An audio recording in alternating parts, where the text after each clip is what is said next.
dicendo la preghiera per la glorificazione di Donna Bellione. Abbiamo detto, siano in tutti luce, guida e sostegno. Notate bene, luce, guida e sostegno. In che cosa? Non genericamente, ma in che cosa? Ecco, nell'opera di santificazione e nell'opera. Ecco i due doveri fondamentali costitutivi della vita di ogni cristiano, come le figlie di Dio. Semplifichiamo, perché certamente ci sono le 3 virtù teologali, ci sono le 4 virtù cardinali, ci sono le virtù morali, ci sono le beatitudini, ci sono tutto quello che volete. Ma cominciamo bene a stringere e a fissare punti cardini della vita. 2 sono i doveri costitutivi fondamentali per il battesimo, per la cresima, per il matrimonio e io come prego.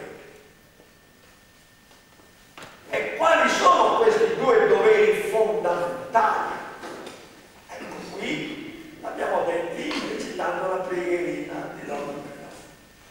Siano in tutti luce, guida e sostegno. Ma in che cosa? Nell'opera. Quest'opera è il dovere primo e fondamentale della vita, la nostra santificazione. Siate santi come io sono santo.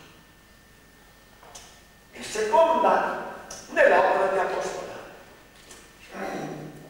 cioè occupatevi a salvare i vostri fratelli, fate qualcosa per salvare i vostri fratelli.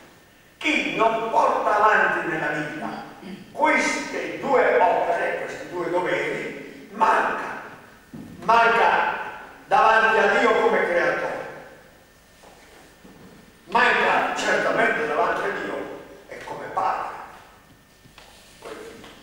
Per capire semplicemente, perché se io faccio adesso una grande predica sulla santità di Dio, la santità nostra e l'amore di Dio nel sacrificare il figlio per l'umanità, stiamo più piani, sul terreno, capite subito. A te, la più grande gioia di un papà è il più grande onore di un figlio. Qual è? Rassomigliare a suo padre. Guarda quel figlio lì, è tutto suo padre. È un galantuomo, è una persona seria, brava, non ha stupidaggini. Quel figlio è tutto suo padre. Ed è la gloria e l'onore. Vorrei avere io un figlio come me. Questo si dice il paese, no? Stiamo sul concreto. E invece alle volte, mamma mia, che delinquente, povero papà, ma guarda che figlio scangherato e fuori quadro che ha. Non gli poteva capitare una disavventura più grossa. Un gran bravo uomo e con un figlio delinquente, o un mezzo delinquente.